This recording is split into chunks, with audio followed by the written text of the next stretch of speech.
Okay, I've got my big piece of fabric laid out on the table, and what I'm doing now is I'm determining where I want to start my pleats on my fabric. What you want to do is you want to, I don't know how you can see this, you want to have enough room when you start your pleats so you have enough to turn under to make your turn in. So you're going to be turning that in once and then twice, and then you're going to sew that so you don't have any raw edges. So you want your first pleat to at least be enough so that you can get that 3/4 of an inch turn in there. So that's 3/4, and then add another 1/2 inch, so that's 1.25 inches, and then your turn under. So I wouldn't even start marking my first pleat till at least, I started the first one here at 2.5, and that's probably a little bit smaller than this one, so I added an extra 1/4 inch. So I put my first mark at 2 3/4 from the edge of the fabric, and that's where I'm going to make my first pleat, my first turn in. So I'm going to take that, I don't know if you can see that mark or not, but here's my front of my pleat, so I'm going to fold the fabric here. If it helps you put a pin in it, go ahead and put a pin in it. So here's my pin. I'm going to take that,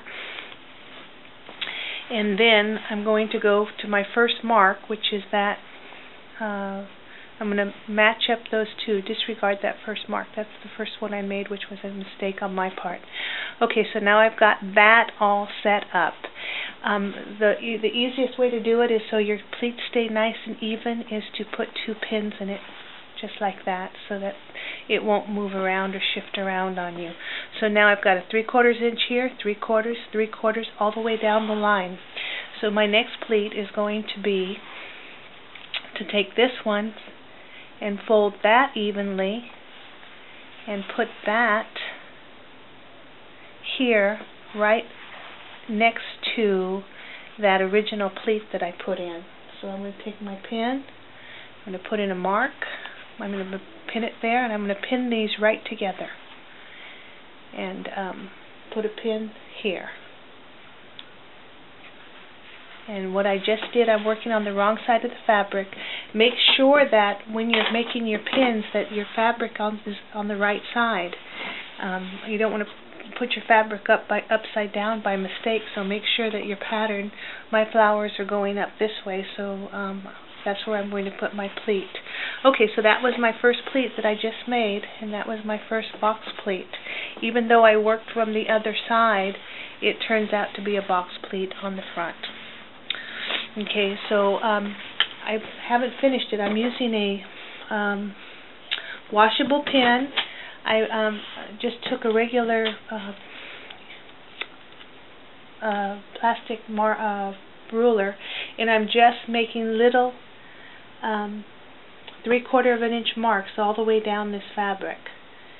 And then I'm going to pin some more, but I'm not going to do it on video, so I'll pin some more all the way across until I get to the end, and then I'll turn the camera back on. Okay, I'll be right back. Okay, I'm almost at the end, so I'm going to finish up the rest so you can see what I'm doing. So I've got most of my pleats in. I'm down to about this much fabric left. So what I'm doing is I'm taking my ruler and I'm still making my 3/4 inch mark. So there's 1 3/4 inch. So 1, 2, 3, 1, 2, 3, 1, 2, 3, 1, 2, 3. I'm just going to make the marks all the way to the end, so I'm not going to go all the way, of course, but at least I'll have it marked. Okay, so I've got my next pleat is I'm going to take my second mark over, and I'm going to line that up with the last pleat I just made. So I'm going to fold here. I'm going to line that up. If it helps you, like I said, put a pin in it. Okay, so then you're going to bring that forward and you're going to line that up with that other mark. Okay, so that will make you even in the front. So let's take that pin out and realign it. And put another pin in there. Okay, let's see. I think we're probably not going to have room for another pleat, and we're not, because we're going to put our fold in here, our other fold in here. So we're at the point right here where we're going to have this much space, which is okay. It's a little bigger than the last one, but I think maybe I didn't go 35 inches on this one. It was maybe 34, so I may have to trim some of this down once we try it on the doll. Okay, so we've got our pleats made, so you want to take your skirt and check your pleats. If you really want to be particular about your pleats and make sure they're exactly correct, you can take your ruler and measure your the box part of your pleat, and because we did 3/4 of an inch pleats, each of your pleats should measure 1.5 inches, because 3/4 and 3/4 is 1.5 inches. So all your front box pleats should be 1.5 inches. It doesn't have to be, you know, like this one's way too big. Maybe because it's down here. Let's see. Not 1.5 inches.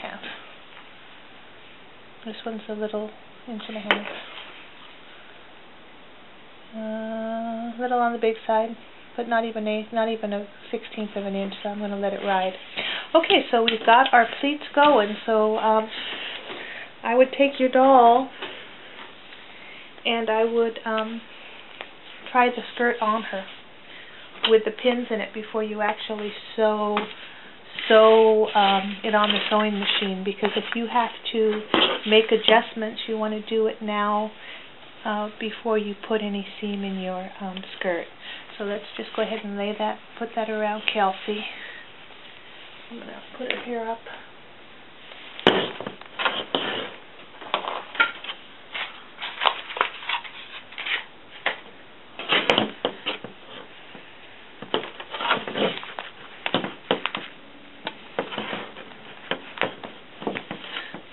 So put the skirt around Kelsey, or whatever doll you're making, and see how it looks. Okay, so we have too much fabric here. I could tell that just by looking. So we're going to have to trim down. We're going to trim down some of the skirt. So let's see. That looks good. This comes around. Well, you know what? I don't think I will, because by the time I make my turn-ins on each side, my overlap is pretty much going to be about the same as the other skirt, and I'm not going to